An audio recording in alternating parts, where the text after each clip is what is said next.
Welcome to Beer and Beautiful Places. I'm Maddie and this is the story of how we built this. It doesn't really feel real. I've never had a car before, so it's so weird. Driving away from a dealership and taking a car to my house. That's right, I bought my 2011 Toyota Sienna XLE at the end of January. The first challenge was making the back completely flat. Luckily, I had the help of my older brother Evan. Hi, my name is Shop for Wood, and you're watching the Discovery Channel. Fan build, day one. Absolute day one. We are beginning, not fake day one. Absolute. We're beginning to cut up the carpet, trying to make this flat to build a platform on it. Where'd my carpet go? Just kidding. It's right there. We took it out on purpose. So we have this track right there. We got it off this side. It's not as easy to get off that side because of that thing in the way, but we got one track off, and that's like a few inches high, so it is gonna affect how we can build a platform. And now for a segment we call Beers and Building. So anyway, today Evan is gonna attempt to move that there passenger seat so we can get this track out. Will it work? I don't know, but we're about to find out. Here's Evan. Now can we just leave it like that and get it out? Oh my gosh, yes! Oh no. What's wrong? It looks like it comes up right there. No. What comes up? The frame? Floor? Yeah. Shoot. So in the end, we weren't able to take out the track because the floor raises up right here. So building a platform or leveling out the floor of my van is going to be probably the biggest challenge of the build, because once we get a flat place to build, then maybe things will be easier. But for right now, first we have this thing to work around. I want the floor to curve around this thing, so this can be out like this. And then I don't know how well you can see right now, but the floor, ow, looks like it raises up in the middle here, and then we have this back cargo section that I want to be like have a trap door on top of, so that it's accessible sometimes, but mostly a flat floor. So now we know what we need to do. The problem is getting there. Any closing words, Ev? No! Just when we thought we had to work around the tracks, my dad talked to someone who said he might have the tools to cut out the metal ring that was blocking it from sliding out the back. And it worked! What a relief! So I just got back from Lowe's picking up the plywood for my floor. It costed about $105 for 2 sheets of plywood, and look at them! Beautiful! This is the first step of my build, and just maybe it's the weather today. I'm just so excited. It feels good. It feels good to get started. For the next part, I needed someone with more experience and more precise tools than my brother. I met Marshall from Mellow Nomadic Adventures right here on YouTube, and it just so happened we live in the same city. On the first day of work, he did an amazing job making precise cardboard templates and transferring the measurements onto plywood. And I did a good job of sitting there. It's the end of March, and today my goal is to plan my layout for this space.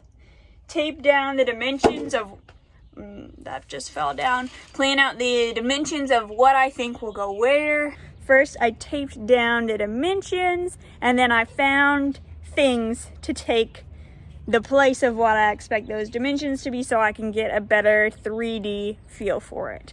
So, without further ado, Welcome to my cardboard house. I'm thinking a little box for shoes right there in the entranceway, and then my bed. So that is enough room to turn around from my kitchen. I'm thinking sliding doors because with the bed right here, it can't open. This thing is supposed to represent my fridge. It's kind of big. And then I'm hoping to have a trap door that's this size that I can reach in and open and store like cans of food and stuff down there. And also have a trap door for when I move my fridge, which won't be as easy as this. But when I move my fridge, I have this trap door that I can also open, and I could keep like my spare tire, my backpacking backpack, my tent, stuff I don't need every day down there. So today is April 1st, and I'm beginning to get a little nervous, a little stressed, because it's a month and a half until when I want to leave, and my van has just some raw plywood in it.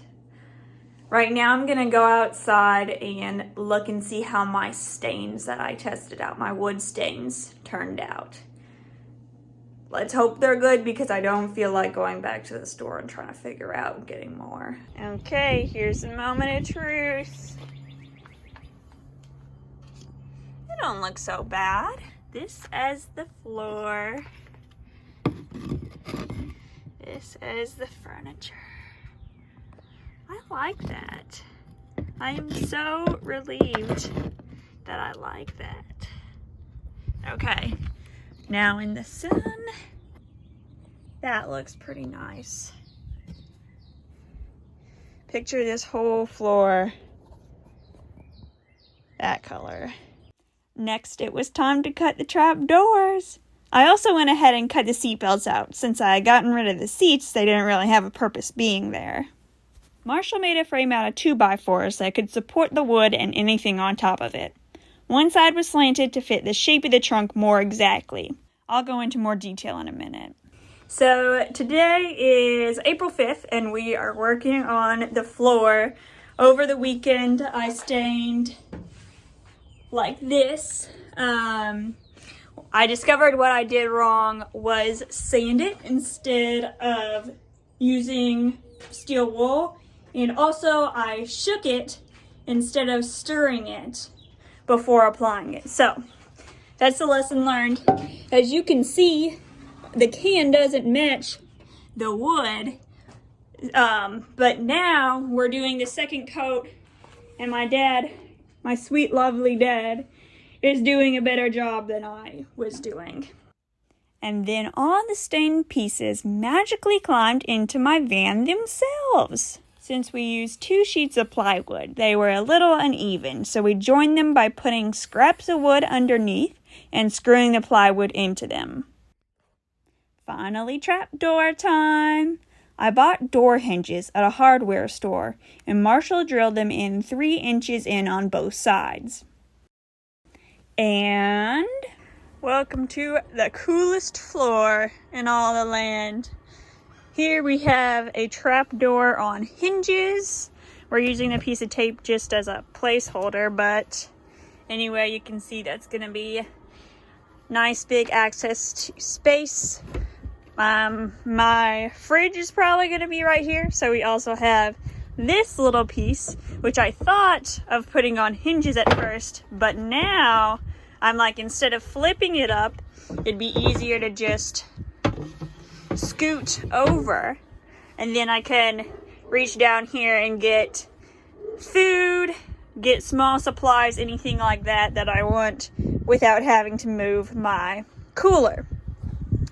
How we built this was putting a cross support right here, screws there and there, and then it's held up on the other end by the frame.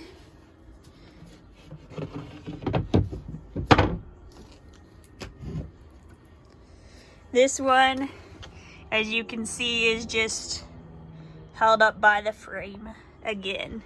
If we were to do this again, you probably don't need a whole 2x4. It can probably be a 2x2.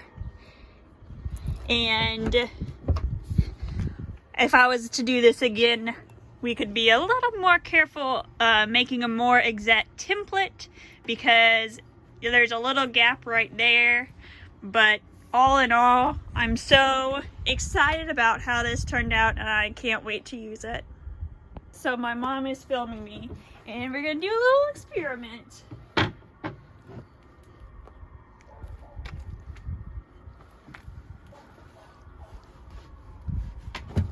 You think I'm gonna fit?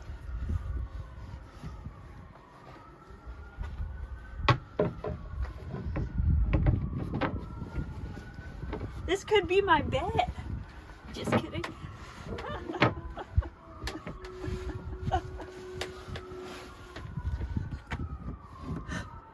Where's Maddie?